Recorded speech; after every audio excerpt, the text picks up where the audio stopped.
right, we got to get this up high so people can hear me over the drilling or whatever they got going on.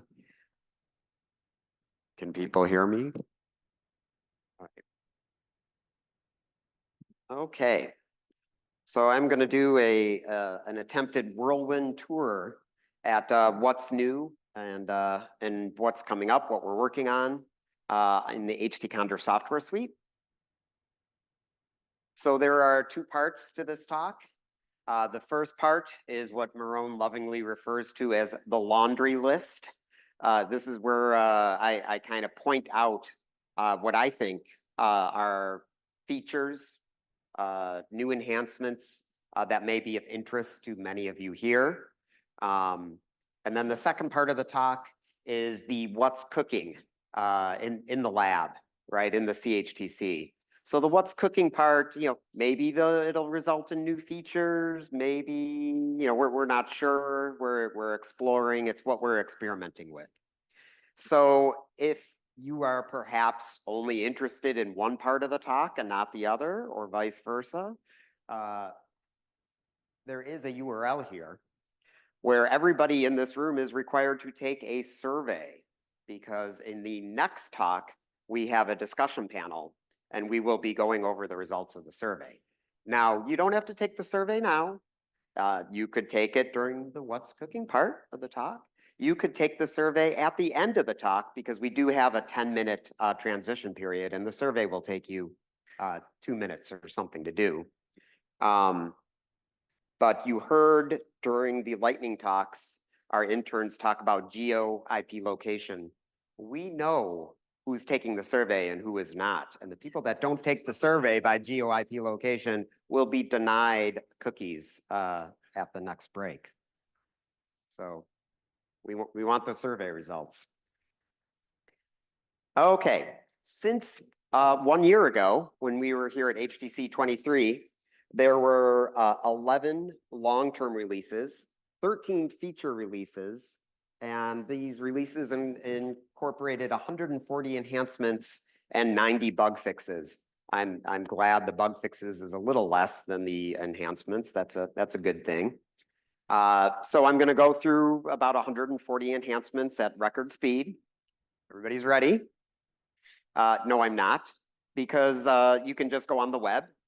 And if you go on the website, each release has release highlights, which is 5 or 6 of the main new enhancements, and then every single little version history entry with every little enhancement or bug fix is detailed in the version history in the manual.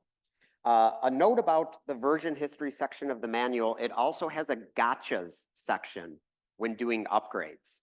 So for the most part, Condor is pretty good about upgrading from one version to the next and being fully backwards compatible.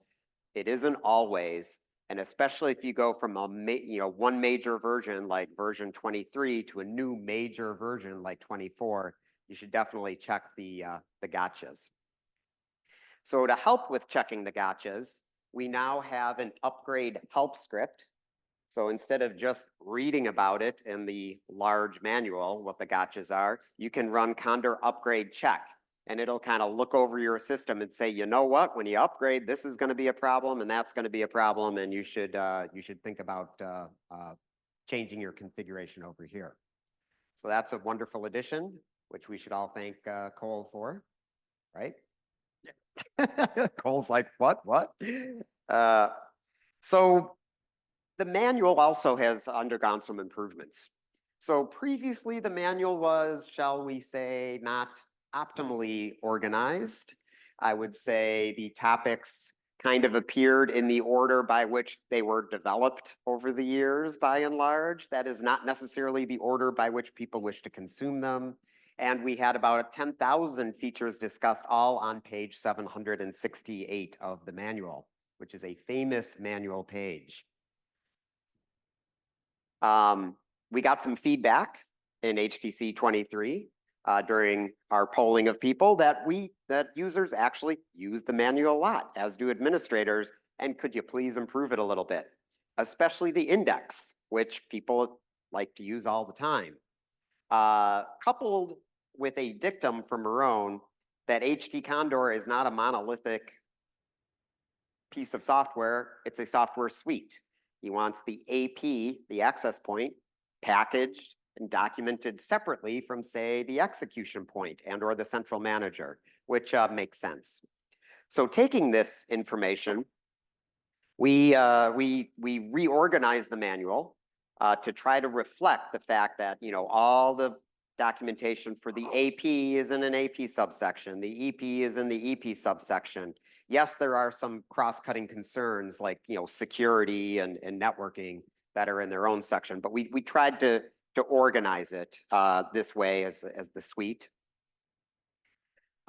We added many new diagrams to the manual.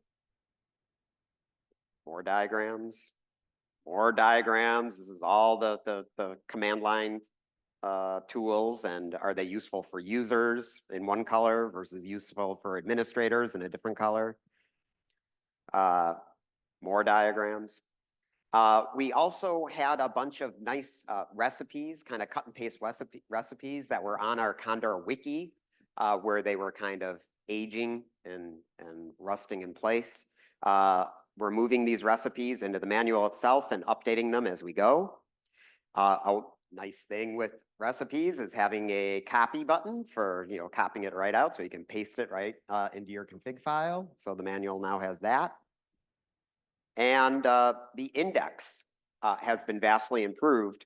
And one improvement made is there's checkers now. So when we make the manual, there's actual automated checkers to do testing of the manual that every submit command that you can put in your submit file actually is documented, that every class add attribute that could appear in a job ad or a slot ad actually shows up in the index and is documented.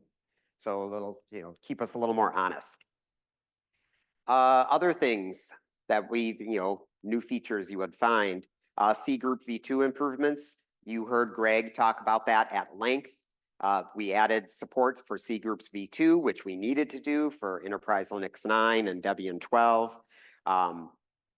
We laid the groundwork for delegated C groups, which, as Greg talked about, this could enable the dream, or like how Elise is living the dream now with Alien, where glide-in jobs actually would be under a C group, so we could directly manage even on glide-ins, memory and CPU usage. Local universe jobs now live in C groups. They didn't before, so that's good news for your access point. If an execution point starts in an environment under a C group, it'll automatically set things like the memory to reflect what the C group is. So this is useful if you're launching an execution point at a site under Slurm and Slurm is actually using C groups. We will automatically detect that and use it. And we made some scalability enhancements to how we use C groups that we believe now will let us go beyond 256 slots on one execution point. That used to be kind of about the limit for an execution point. And we believe now we're ready for, you know, servers that have hundreds more cores, I guess. I mean, who knows where it's going to end.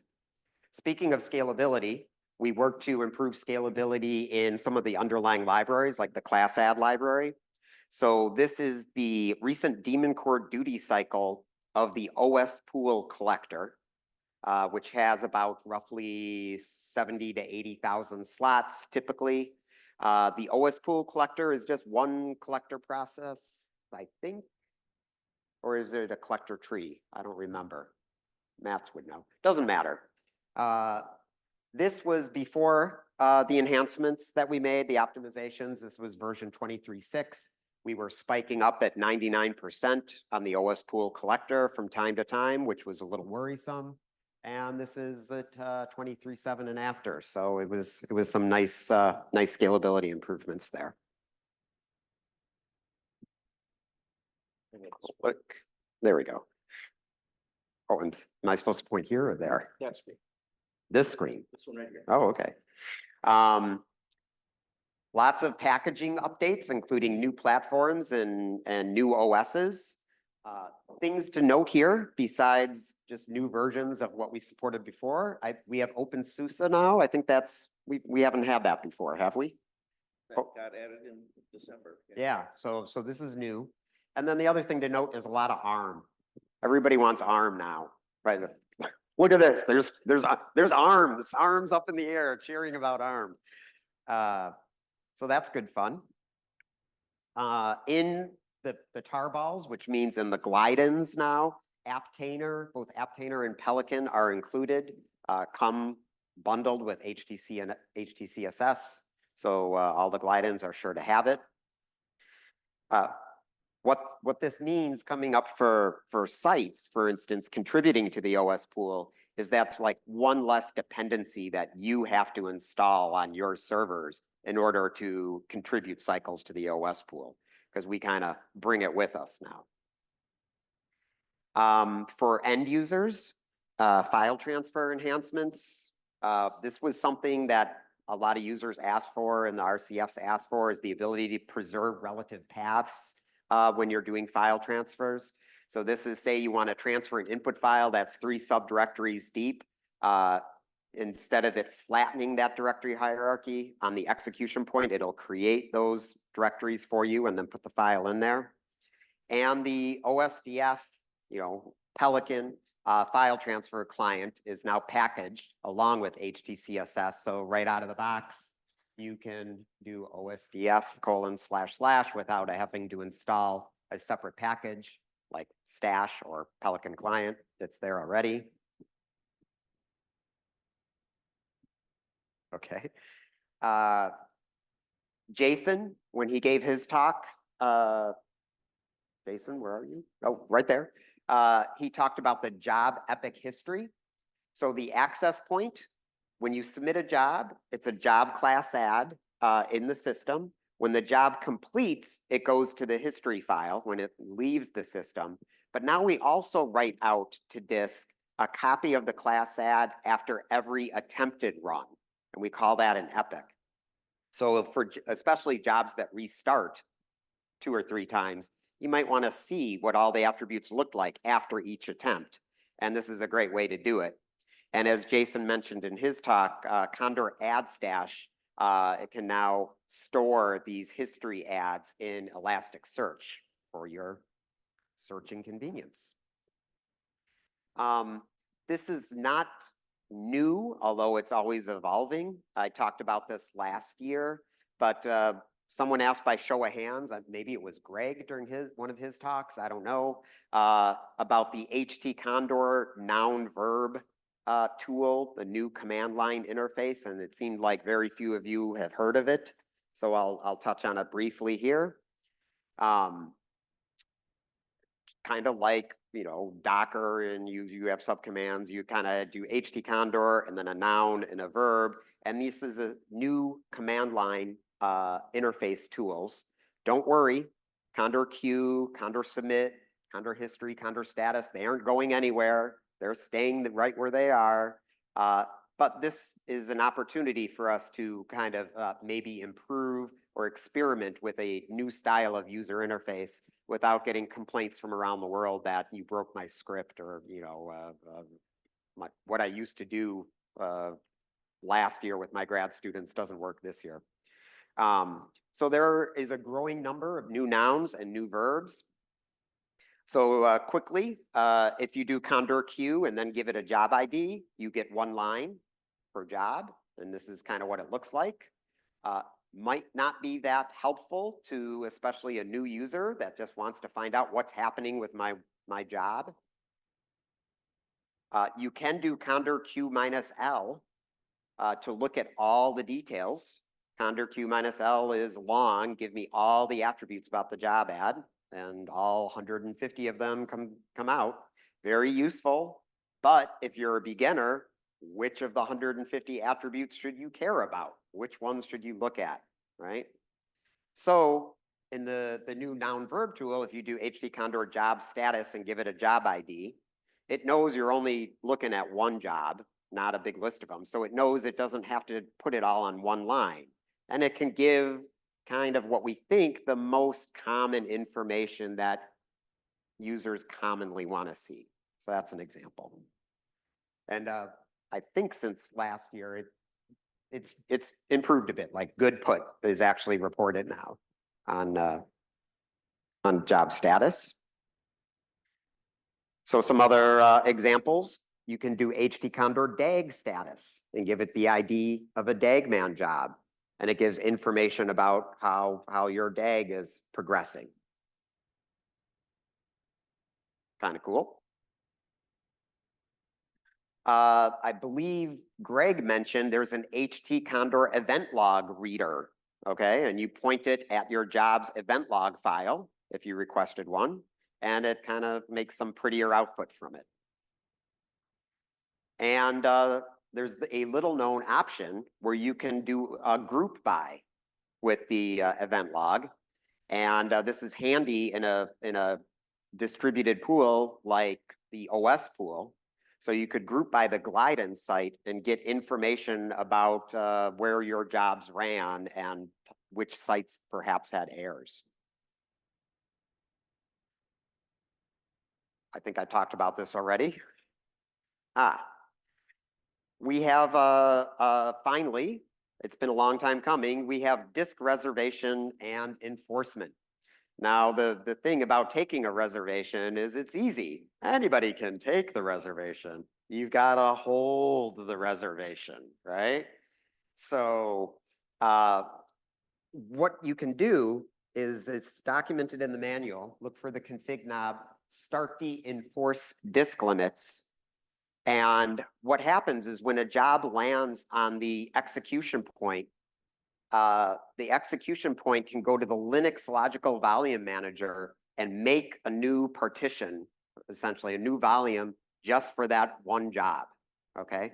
At that point, the blocks are taken. If there's some other process on the system that's writing lots of files out, it's not gonna run the disk out of space because before the job even starts, we've kind of locked in that reservation, that space for the job.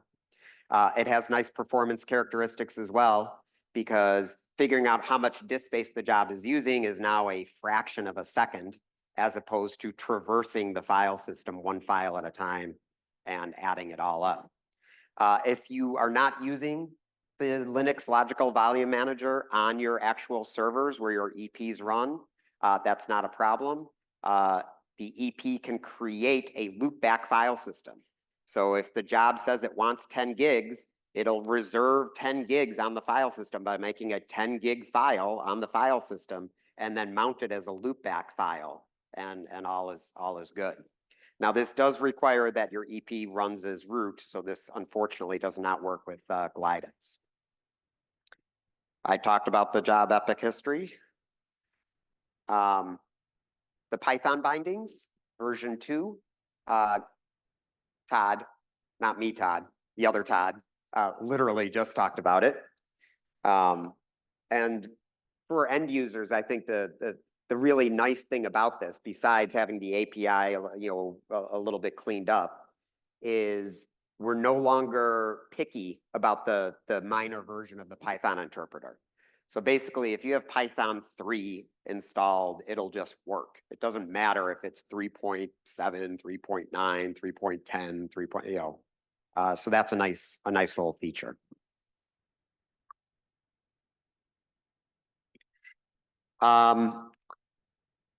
We added a while back this idea of a container universe. Previously, when users submitted a job and they wanted it to run in a container, they would talk about a Docker universe or Singularity universe. Now users can just put in their submit file, here's a container image file, and let HTCSS figure out if it needs to use Docker, if it needs to use Aptainer, if it can use either, and just do its thing. The EP also does a bunch of testing on startup about which container images are supported on that system.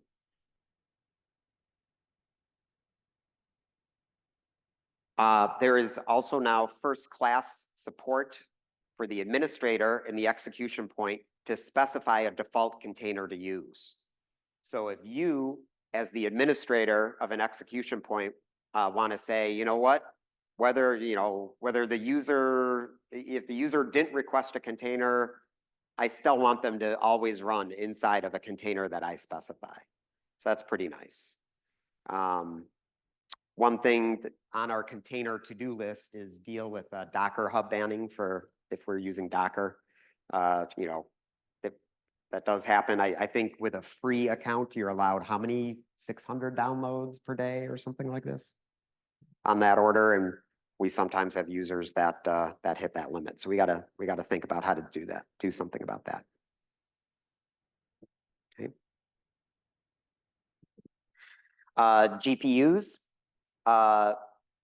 TJ discussed this, all the GPU changes at length on Wednesday. But the new news there is we now have support for heterogeneous GPUs in one server. So previous versions of HTCondot on your server, things were fine if you had multiple GPU devices, but it got really tricky if those GPU devices were of different generations, different capabilities. It was hard for a user to specify, I only want a GPU device with this much memory or this CUDA capability. And those limitations have now been removed. There's no new first-class keywords in the submit file dealing with GPUs. This is an example. You say request GPUs like you always did, but now you can do things like GPU's minimum capability is 7, GPU's minimum memory is 16 gigs. You used to be able to put this in a GPU requirements expression, and you still can do that, but instead of forcing users to write expressions, the assembly language, it's now just kind of first class out there. We have recently had contributions, yay open source pull requests, to add support for AMD ROCm. Just earlier today, we were talking about AMD GPUs. So 95% of everybody we've ever talked to wants CUDA. But who knows? Maybe AMD will finally get on base, and ROCm will do well. We'll see. Any AMD stock owners and okay. Okay. So we have added first class support for backfill slots. And the idea of a backfill slot, I don't want to go too much into detail about it, is you have an execution point. It's set up, maybe it's using partitionable slots. It's doing what you want it to do. But let's say you really want this execution point to be dedicated to some special purpose, right? For instance, maybe it has a bunch of GPUs in it, and you want to say this execution point really should run GPU jobs, okay? And if there's no GPU jobs available, backfill with CPU jobs, okay? So this is a good use case for the backfill slots. And here's an example of how you would configure it. And we'll make have we already done this? Well, we hopefully will before 24, where you can just say something like use policy prefer GPUs, right? Prefer GPU jobs. And you'll just kind of, this configuration will get dumped in. I don't have time to talk about it, but I believe TJ did yesterday, right? So.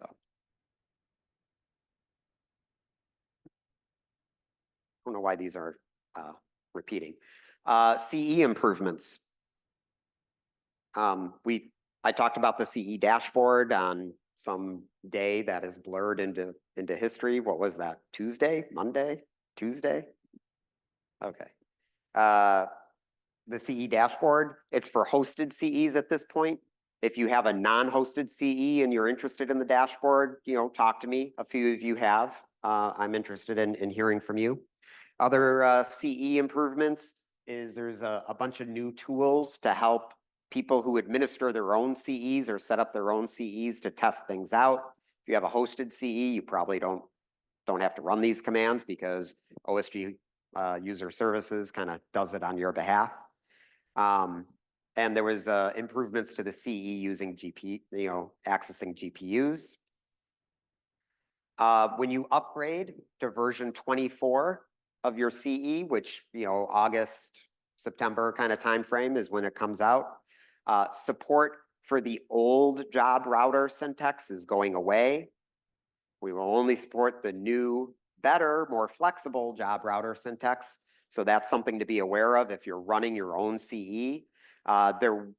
We will include a tool to help you change the syntax. And in most cases, you can just run the tool and it says, remove these lines and put in these lines instead, and you're done.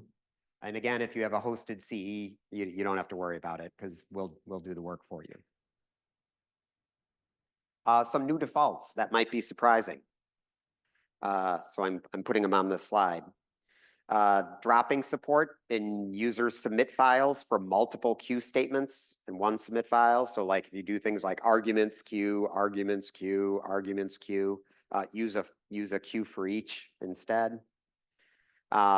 Partitionable slots are enabled now by default. So by show of hands, who has no idea what the heck I'm saying when I say a partitionable slot? That's fine. Okay. Who here configured their pool to use partitionable slots? Who here wants the old default of static slots? All right, we did the right thing by changing the default. Okay. So default changed. And GPU discovery is also now enabled by default on all out of the box. So you don't have to find page 768 of the manual for what you have to put in your config file to turn on GPU support. It's just there. So we're moving on to what's cooking in the kitchen. I have like 7 minutes, something like this. 10, okay. What's cooking in the kitchen? And if you're like, Todd, this is jam tomorrow, I'll worry about it next year when you talk about all the features that came from all this wonderful work. This would be a good time to take the survey then, right? Who here has taken the survey already? Very good. Who here has not yet taken the survey and is gonna maybe sacrifice all cookies? Okay, get working on it. This is a workshop, right? This isn't a cookie shop. Tight integration with Pelican and OSDF. This is an ongoing work item for us, and with a lot to do. And we're pretty excited about it. So one thing that we have cooking in the kitchen to integrate these two deals with self-checkpointing jobs.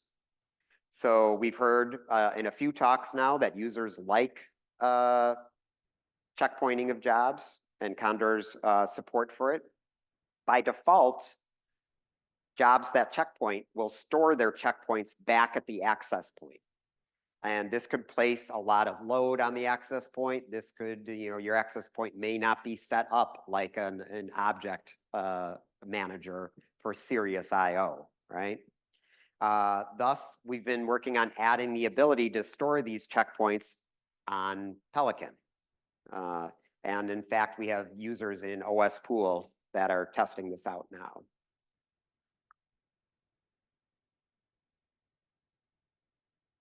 Another thing we've been working on that I think is quite cool is a Pelican cache on the execution point.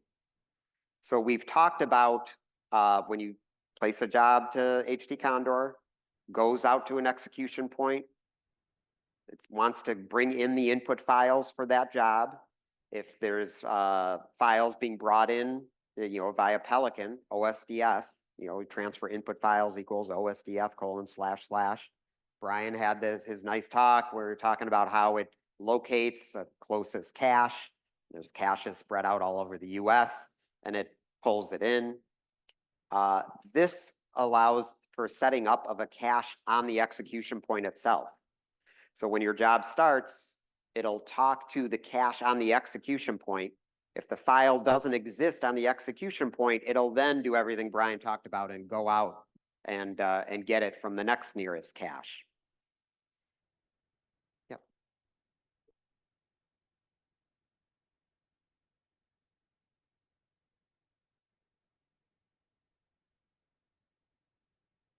May I request that as you introduce this, you also immediately make it apparent in the monitoring / accounting infrastructure that this is what happened.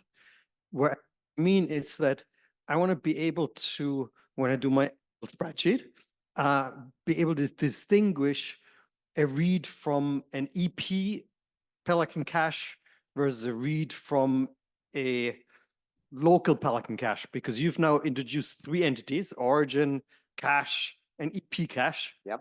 And I want sure that next year, when we look at, or whenever we look at accounting and use, that we understand the pattern of use separately between the EP cache and the other cache, whatever you want to call it. Yeah, that is a good point. And I'll add to your point, besides in the accounting of what happened, the implications of adding the local cache, also air propagation reporting. Yep. We should Yeah. try Same. to square that away sooner rather than later. But currently how the integration works is you put in your EP, your HTCondot config file, use feature Pelican cache. By default, it's 256 gigs of disk space on your EP. Why? Because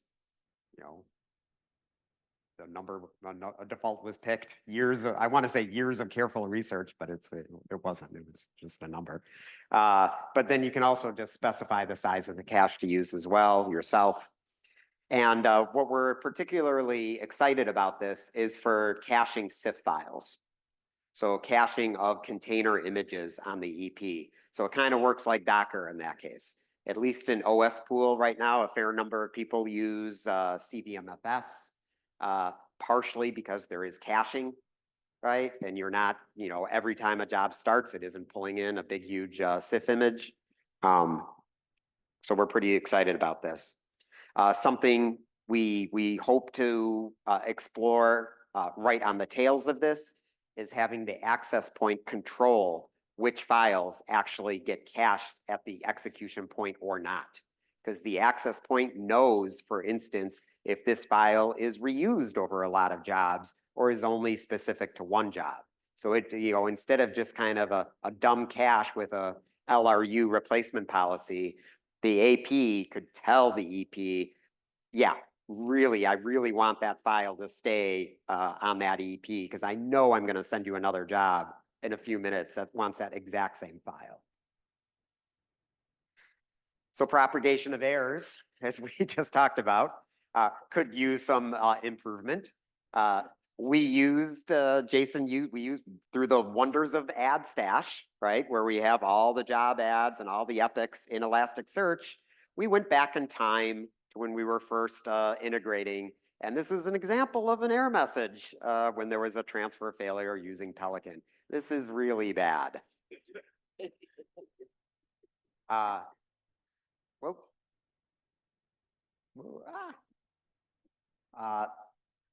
It's better now. It certainly has improved, but there is, still room for improvement. At least it's not gobbledygook. It's just kind of a lot of information, right? But it says where the failure happened. It said it was receiving files. It gives details on attempt 1, attempt 2, so it's better, but we'll make it even better still. What do I got? 2. We want to simplify the user experience for jobs with tokens. Now, for users of, say, Pelican, OSD, or OSDF, for instance, in the OS pool, it is already a pretty simple experience. You place your job, and the access point is configured to always send a token along with your job to access OSDF if you so need it. For other users like IGWIN users and LIGO users, it's a lot messier. And this is because users have to specify in their job which tokens are needed from which issuers. And furthermore, when they submit their job with Condor, submit might fail and say, dear user, you need to open up your web browser to point at some issuer like CI Login or Jim Basney's use token emporium or what have you, and get a token, which will then get stored on the AP. Of course, a problem with this is it's a batch system. You might be running a DAG and it's 5,000 jobs deep and it's the weekend and you're home and all of a sudden it hits a job that needs a token that isn't stored and it's like, oh, please use your browser, user. And you know, I'm at the bar. I'm not going to open my browser. I don't even know it's talking to me, right? We want to leverage the fact that the user already has to have complete trust in the AP and thus should allow the AP on their behalf to go and get tokens from these token issuers. So in OAuth 2 nerd speak, this is a client workflow instead of a user workflow. So this is something we're looking at. And the glide and manager activity, which I believe I have 1 minute or less. The glide and manager activity. So capacity right now on the OS pool is provisioned through multiple stakeholders. And long story short, when a glide in the OS pool and other glide in pools lands somewhere, it's a little complicated for like the managers of the OS pool to know what version of Condor is going to run, how quickly, how much control do they have over the version of the Condor EP that runs there. It's a little difficult to control the configuration of the EP, and it leads to complications. And the idea is the Gliden manager will provide organizations a central Git repository where they can kind of combine, you know what, for my Glidens, I want this version of HTCSS with these configuration information. And when the Gliden request goes to the CE will periodically pull this information from the Git manager and keep it there. And when the Gliden goes off to the actual, you know, site resource, it's all controlled by the managers of the pool, the OS pool. And who here knows what a Kubernetes operator is? Good number of people. So you know, if Kubernetes is an operating system, you can almost think of a Kubernetes operator as like a daemon or service. It's responsible for spawning and managing other Kubernetes pods. And the long story short is we're playing in the kitchen with creating a CE for Kubernetes that is essentially implemented as a Kubernetes operator. And you know, you can think of it as doing auto scaling deployments to expand the number of Glidens that are running on your Kubernetes cluster and shrink them based on some metric you decide. And the very last slide, HPC Annex. This allows you to run EPs on various supercomputers, mainly NSF supercomputers in the US, but a couple DOE ones. And since last year, we added Delta at NCSA, we added Perlmutter at NERSC, and we're looking at how to template this so that people like Mats Ringe with Access, who you heard talk yesterday, they can figure out how to add their own HPC sites without going all the way back to the Condor developers. Thank you, and please take the survey.